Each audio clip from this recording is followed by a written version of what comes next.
Chennai silks கட்டிடத்திலிருந்து மேலும் ஒரு பெட்டகத்தில் இருந்து தங்க நகைகள் பாதுகாப்புடன் மீட்கப்பட்டது. சென்னை சில்க்ஸ் கட்டிடத்தில் இருந்து மேலும் ஒரு பெட்டகத்தில் இருந்த தங்க நகைகள் பாதுகாப்புடன் மீட்கப்பட்டது தொடர்பாக நமது செய்தியாளர் பாலாஜியிடம் கூடுதல் விவரங்களை கேட்கலாம்.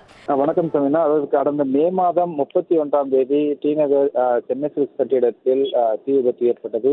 இதன் காரணமாக அந்த கட்டிடத்தின் 10 தளங்களில் தீயானது பரவியது.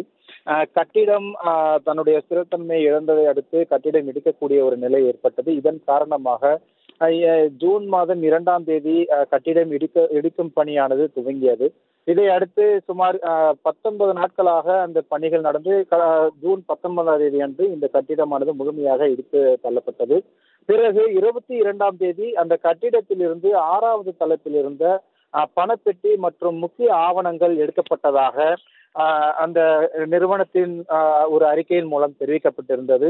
அது மட்டுமின்றி முக்கியமாக சுமார் 600 கிலோ தங்க நகைகளும் வெள்ளி நகைகளும் இருப்பதாகவும் கூறப்பட்டிருந்தது. இதனிடையே இன்று அந்த தங்க நகைகள் மற்றும் வைர வெள்ளி நகைகள் இருக்கக்கூடிய பகுதிகளில் இருக்கக்கூடிய அந்த பெட்டியை எடுப்பதற்கான பணிகள் மேற்கொள்ளப்பட்டது. அதன் அடிப்படையிலேயே சிறு சிறு பெட்டிகள் மூலமாக அந்த தங்க நகைகள் மற்றும் வெள்ளி நகைகளை ஒரு துணிகளில் சுற்றி பாதுகாப்பாக எடுக்கக்கூடிய காட்சிகளை நம்மால் இப்ப பார்க்க முடியும்.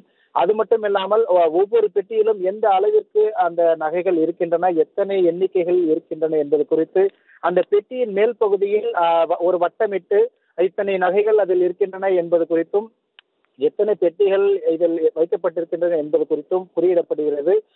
இவை அனைத்தும் ஒட்டுமொத்தமாக எடுத்து செல்வதற்காக சுமார் 4-5 சிறிய ரக வாகனங்கள் கொண்டு வரப்பட்டிருக்கின்றன. நிறுவனத்திடம் கேட்டபொழுது இப்பொழுது எடுக்கப்பட்டிருக்கக்கூடிய இந்த நகைகள் அனைத்தும் வேளச்சேரியில் இருக்கக்கூடிய தங்களுடைய மற்றொரு கிளைக்கு கொண்டு செல்லப்படுவதாக தெரிவிக்கப்பட்டிருக்கிறது.